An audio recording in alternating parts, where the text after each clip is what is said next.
Moi, c'est un grand jour.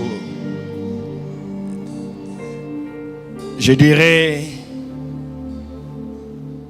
c'est le plus beau jour de la semaine, le plus beau jour de l'année. Je resterai reconnaissant au bishop Alexandre Amazou pour avoir rendu ceci possible. L'onction que tu honores, c'est l'onction que tu attires. Depuis plus de 11 ans, il est interdit que je passe une semaine sans écouter le docteur Mensa Otabile. Plus de 11 ans. Chaque semaine, quand vous venez dans mon bureau, vous verrez la photo parmi mes mentors, le docteur Mensa Otabile. Ceci est une vérité du royaume. L'onction que tu honores vient vers toi. J'ai eu à prêcher dans presque tous les continents du monde.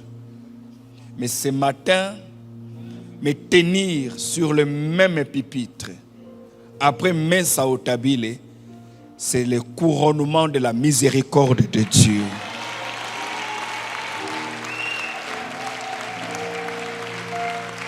Quand il sortait, le bishop me disait, maman, le pasteur Lorette va te présenter. J'ai dit, il n'y a qu'à attendre. J'ai dit, je ne peux pas les laisser partir comme ça.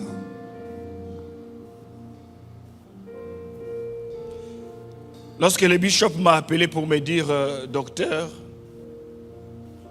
nous avons tous décidé que tu sois orateur à la convention d'Abidjan. J'ai dit, waouh, que Dieu soit loué. Mais il ne m'a pas dit avec qui je prêcherai. Et pour moi, ça ne pose pas un problème. C'est ma femme qui a été la première à voir l'affiche. Je vis 8 à 9 appels manqués de ma femme. J'ai dit, c'est quoi, il y a un problème? Elle est au Canada, moi je suis à Kinshasa. Elle me dit, est-ce que tu as vu l'affiche du bishop Amazou? J'ai dit, pourquoi? Qu'est-ce qu'il y a? Ah, mais va vite voir. J'ai dit, tu me fais peur, qu'est-ce qu'il y a? Je pensais peut-être qu'elle allait me dire, il n'a pas mis ton visage sur l'affiche. J'ai dit, il faut me dire. Elle dit, non. C'est pas possible, va voir. Quand je vais pour voir, avant même que je vienne voir, elle me dit, tu prêcheras avec Mensa Otabile. Je lui dis, tu blagues ou quoi? Et quand je regarde l'affiche, je vis que c'était vrai. Nous vivons dans un royaume des principes, comme il a dit là. Ce n'est pas au soleil d'entrer avec les rayons sous la cave. C'est à toi de sortir de la cave. Être aligné. Et l'alignement, c'est aussi ce que la grâce que tu honores te bénit. Dans toute mon église, tous mes collaborateurs, ils accordent une importance spéciale à ces conventions. Pas parce que je suis venu à Abidjan. Parce que je partage la chair. Et pour ça, je resterai reconnaissant au bishop. Je partage la chair avec une icône.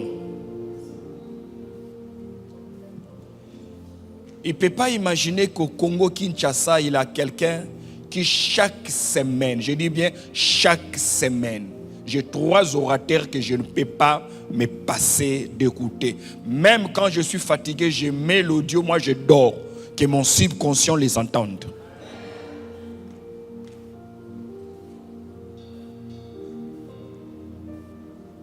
Donc,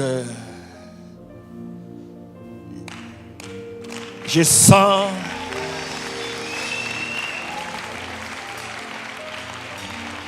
ce que je ressens aujourd'hui. Ce que je ressens aujourd'hui, c'est ce que Kylian Mbappé, le joueur français, a ressenti lorsqu'il demandait à Didier Drogba une faveur. Vous connaissez c'était quoi la faveur qu'il demandait? Laquelle? De qui? Non. Il demandait à Drogba de parler en sa faveur. S'il peut avoir une photo un jour avec Cristiano Ronaldo. Parce que dans sa chambre à coucher, ce jeune homme avait les posters de Cristiano Ronaldo. Le bishop a dit quelque chose de fondamental. Asseyez-vous s'il vous plaît. Il a dit quelque chose de fondamental ici. Il dit, nous n'avons pas le monopole de la compréhension de la spiritualité. Certains païens comprennent les choses mieux que nous. Et Jésus l'a dit, que les enfants de ce siècle sont plus avisés que les enfants de ce monde. Mbappé a grandi dans sa maison, dans sa chambre à coucher, 12-13 ans, avec un grand poster de Cristiano Ronaldo.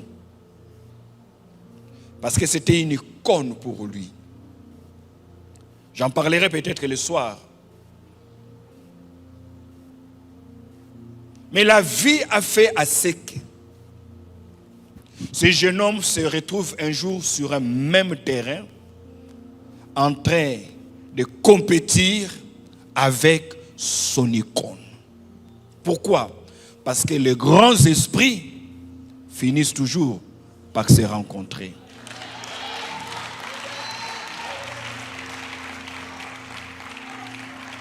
Siméon dit,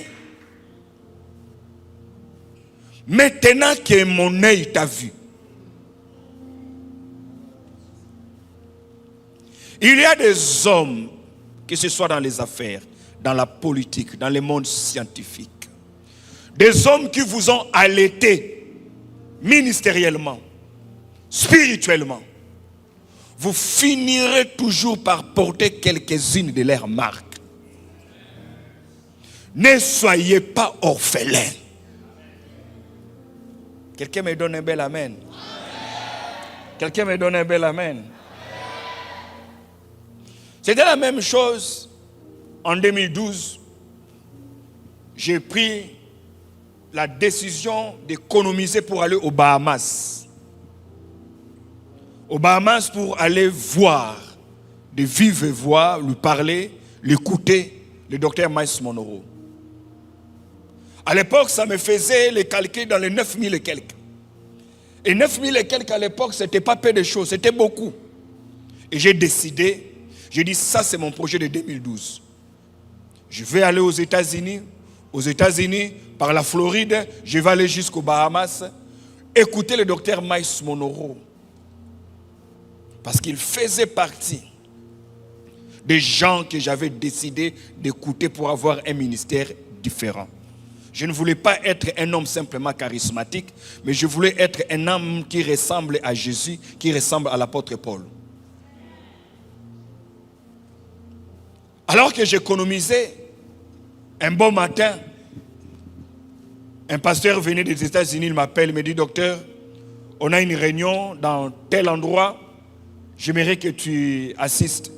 Parmi les jeunes prédicateurs de la ville, on a porté le choix sur toi que tu sois là dans l'organisation. Par respect pour lui, ne sachant pas de quoi il s'agissait, je décide de venir. J'arrive, on s'assoit, et il dit, voilà, je suis venu des États-Unis vous demander de tout faire, de mettre vos programmes à côté, parce que nous allons avoir un grand événement. Un grand homme de Dieu va arriver ici, et il va arriver dans 2 mois. Il dit, c'est le docteur Miles Monroe. Dans mon cœur, j'ai dit impossible. On ne peut pas avoir Miles Monroe dans un programme de 2 mois, du coup comme ça.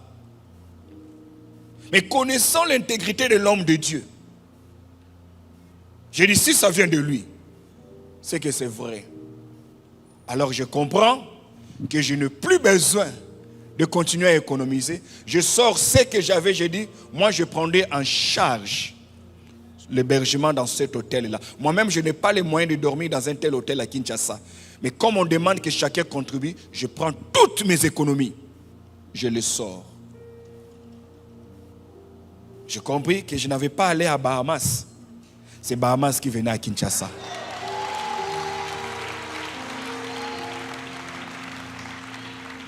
Je disais au bishop, l'année passée, j'ai raté d'aller à Accra. J'ai raté. Mais en venant à Abidjan, à Accra. Alors, le docteur Maïs Monoro arrive.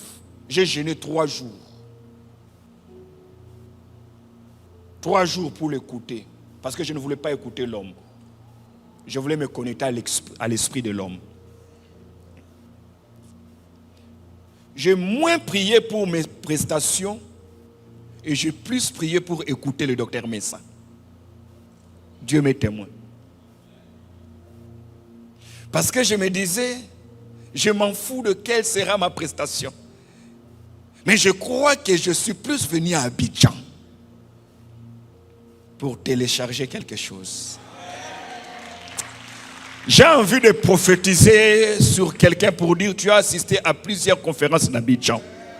Mais celle-ci te laissera avec des traces indélébiles. Si tu me donnes un amen sérieux, que les traces soient sérieuses.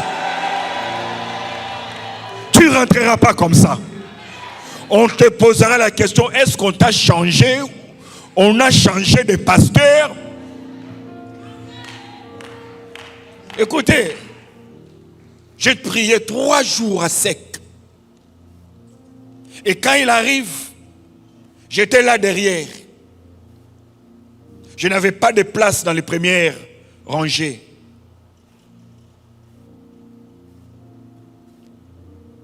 Je pleurais à telle enseigne que, sans le savoir, or la caméra m'avait braqué et on a projeté sur l'écran. Ma femme a vu sur l'écran comment son mari était en train de pleurer des larmes. Que je me battais pour aller aux Bahamas. Mais les Bahamas viennent vers moi. Et le lendemain, une merveilleuse dame me dira, docteur Silas, j'ai une bonne nouvelle pour toi. Le docteur Maïs Monoro va déjeuner chez nous. Avec au moins 12 personnes. Et parmi les 12 personnes, toi et maman Nathalie ne ratez pas.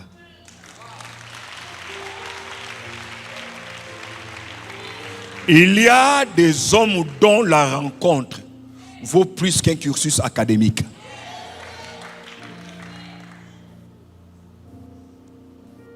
J'ai eu le temps de discuter avec lui. On a échangé avec lui. J'ai tremblé. Je me suis assis avec lui. Je lui ai posé des questions. Et quand le docteur Maïs Monoro meurt, c'est mon père spirituel qui m'appelle pour me présenter ses condoléances.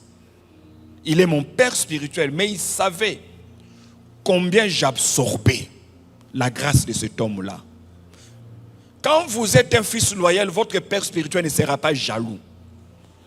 Parce qu'il comprend que dans ton appel, tu as besoin d'une dimension que lui n'a pas, mais que tel autre a.